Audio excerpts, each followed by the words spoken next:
C'est un combat sans merci, dans lequel est embourbée Laetitia Hallyday depuis ce fameux 12 février, jour de la déclaration de guerre de Laura Smet à sa belle-mère.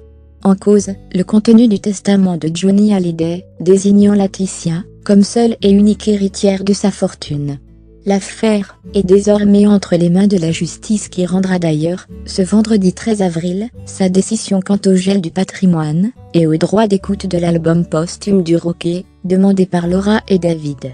Face à toutes les critiques et les informations qui ont été livrées jusqu'à présent, Laetitia Hallyday a voulu rétablir sa vérité et fournir quelques explications. Si elle a évidemment évoqué le manque de son homme et la terrible épreuve de son deuil, elle a également tenu à revenir sur les relations qu'elle entretient avec ceux qui l'attaquent aujourd'hui. Depuis le début de son histoire avec Johnny Hallyday, Laetitia a tenté, à de multiples reprises, de rassembler cette famille explosée dans laquelle elle était rentrée. Après la mort de leur père en décembre, Laura et David avaient fait la promesse d'être toujours là pour Laetitia, Jade et Joie.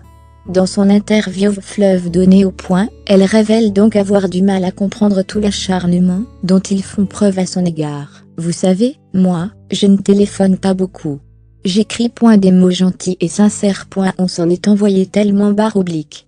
Quand je vois au jour-8 toutes les horreurs qui sont dites, leur façon de se victimiser pour me salir, pour obtenir ce qu'ils veulent, je n'ai jamais eu cette relation-là avec eux avant. Fermez les guillemets. Et à en croire les mots employés par Laetitia, ses liens avec David Hallyday étaient bien plus forts que ceux qu'elle avait noués avec Laura. J'ai aimé David tellement fort. Je ne dirais pas que je l'ai aimé comme mon propre fils, parce qu'il est plus grand que moi, mais très fort.